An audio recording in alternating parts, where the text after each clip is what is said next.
We have a guest. He crashes once in a while. I apologize. This is Reardon. He is an objectivist, although he's violating the non-aggression principle right now by drinking my water. Well, as long as he keeps away from my Coke. Okay, so I was telling, he doesn't like Coke, but he's so this may be a measure that you haven't looked at, but I tried to do a pet freedom index, which doesn't really work because of cultural differences and all sorts of stuff. But my general thesis was, we Americans, we people who live in capitalist countries who just wallow in prosperity, we treat our pets like family. And this guy eats better than I do on a cost per pound basis. He's probably eating filet mignon and I'm eating hamburger.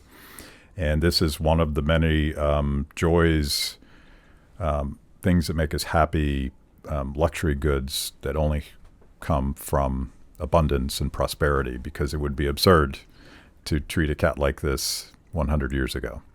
Yes, so I can give you an anecdote from my own life. My grandmother, who's died about 10 years ago, she grew up during the Second World War. They did actually have to eat cats, dodging Germans and that sort of things, but they did have to resort to that sort of thing. The food, especially toward the end of the war, was very scarce.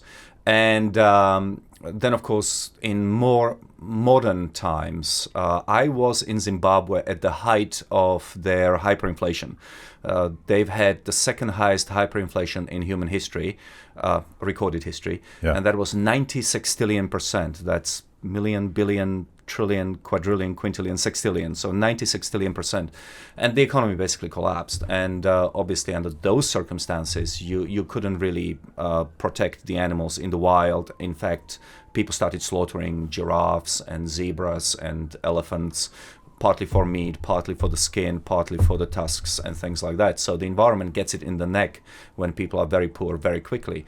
And in Venezuela, more recently, after their economic crash, thanks to 21st century socialism, people actually ate the animals in the Caracas Zoo because they were so hungry. So yes, socialism is not good for animals. Yeah, and I started talking about I'm a big cat guy, and all my cats have been on the show, whether they were invited or not. But I actually started talking about this in the context of prosperity after I read a piece in the New York Times, which was about a family in Venezuela that was making the choice: do I feed my kids the family dog, or do I just let the dog go where someone else is going to kill the animal?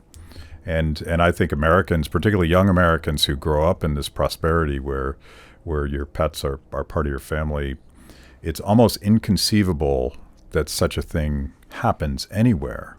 And perhaps this is a fundamental problem for the argument that you make about superabundance and prosperity, is that it's so contextual. So if you grow up where the biggest threat to your prosperity is whether or not you got the latest edition of the iPad, your context for how far we've come in the last 10, 20, 50, 100 years is totally skewed.